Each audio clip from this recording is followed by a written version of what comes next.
Soalan nombor 7 tidak dapat dikemukakan untuk jawab secara lisan memandangkan Yang Berhormat Datuk Alexander Nantalinggi KP tidak hadir dalam Dewan pada ketika ini.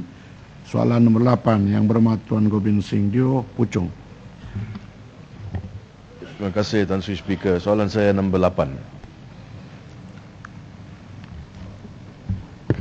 Tuan Yang di-Pertua, terdapat 8 buah institusi pertubuhan sukarela kebajikan di kawasan Parlimen Puchong, iaitu 1 PSK, iaitu Pertubuhan Sukarela Kebajikan bagi Orang Kurang Upaya, 2 PSK bagi warga emas dan 5 PSK bagi anak yatim. Walau bagaimanapun, hanya 2 institusi PSK sahaja yang berdaftar dengan JKM, iaitu Persekutuan Orang Pekak Malaysia yang beralamat di Bandar Puchong Jaya dan Pusat Jagaan Warga Tua Cahaya yang juga beralamat di bandar yang sama. Senarai kesemua institusi PSK berdaftar dan tidak berdaftar di kawasan Parlimen Puchong beserta alamat lengkap akan diberikan kepada pihak ahli yang berhormat secara bertulis. Dalam membantu PSK menyediakan perkhidmatan yang berkualiti kepada golongan yang memerlukan, JKM menyediakan pelbagai jenis bantuan kewangan bagi menampung kos pentadbiran dan pengurusan, makan minum penghuni, allowance khas murid orang kurang upaya dan allowance khas pekerja di sekolah pendidikan khas kendalian PSK. Di samping itu juga, JKM turut menyediakan bantuan kewangan bagi tujuan penyelenggaraan premis PSK demi memastikan penghuni mendiami premis yang selamat dan selesa. Sehubungan dengan itu, PSK yang mempunyai pusat jagaan sama ada berkediaman atau harian perlulah berdaftar dengan JKM di bawah Akta Pusat Jagaan 1993 untuk layak mendapatkan bantuan JKM. Manakala bagi PSK lain pula perlu berdaftar dengan pendaftar pertubuhan untuk tujuan yang sama.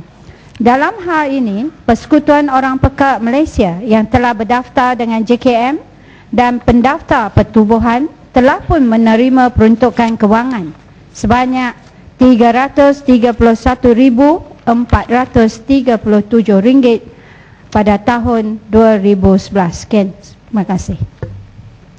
Puchong. Terima kasih Tan Sri Speaker. Terima kasih Timbalan Menteri kerana menjawab soalan. Soalan tambahan yang ingin saya tanyakan adalah ini. Seperti mana dinyatakan oleh Timbalan Menteri tadi, terdapat beberapa daripada pusat ini yang didaftar dan juga terdapat pusat-pusat yang tidak didaftar. Ya, soalan yang saya nak tanyakan, walhal kita tahu berkenaan dengan pusat yang tidak berdaftar. Ya, kalau kita ke situ, kalau kita lihat keadaan, khususnya rumah-rumah di mana anak yatim dan orang sakit dilindungi, ya, keadaan dia teruk. Keadaan dia memang memerlukan bantuan kewangan daripada kerajaan. Dan apakah tindakan yang diambil oleh kementerian, ya, untuk memantau ke semua rumah-rumah ini, walaupun berdaftar ataupun tidak? Oleh kerana walaupun tidak berdaftar, memang terdapat orang di situ, terdapat anak yatim di situ, orang kurang upaya di situ, orang yang sakit di situ. Apakah tindakan yang diambil oleh kerajaan? Sebagai satu contoh, saya bagi kepada Timbalan Menteri, kalau kita pergi melawat satu rumah anak yatim di Taman Tenaga, Puchong, kita dapat lihat bilangan penduduk di situ ramai sangat, sehingga mereka tidak ada tempat untuk mereka tidur. Mereka terpaksa membuat space di bawah bumbung. Yeah, so it's come to a situation where it's desperate. Dan lagi kita mempunyai keadaan di mana sesuatu rumah itu anak yatim ada, tetapi juga terdapat anak-anak yang sakit dengan Down syndrome dan sebagainya. Ya, so mereka memang memerlukan, mereka sangat-sangat, Timbalan Menteri, mereka sangat-sangat memerlukan bantuan. Saya nak tahu apakah tindakan kerajaan untuk memberikan galakan kepada semua, ya, termasuk yang tidak berdaftar, untuk mendapat bantuan daripada kerajaan, dan juga adakah kerajaan bercadang untuk membina tempat-tempat rumah-rumah untuk anak yatim, orang kurang upaya, orang tua, ya, di kawasan Puchong.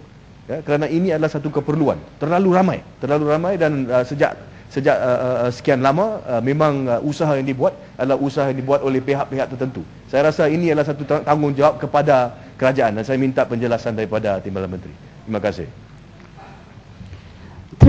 Terima kasih Yang Berhormat Puchong atas soalan tambahan dan juga kerana prihatin ya terhadap golongan kurang upaya dan juga yang memerlukan.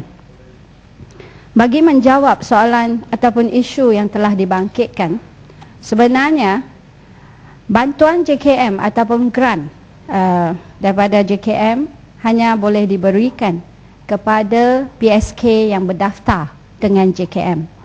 Dan untuk mendaftarkan, untuk membolehkan semua PSK ini berdaftar dengan JKM, mereka perlulah yang pertama sekali berdaftar dengan ROS dan juga berdaftar di bawah Akta Pusat Jagaan jika mempunyai pusat jagaan.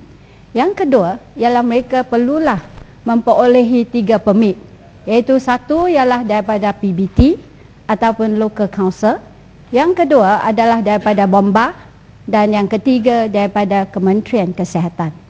Selepas mereka memenuhi keempat kriteria ini, mereka bolehlah berdaftar dengan JKM. Dan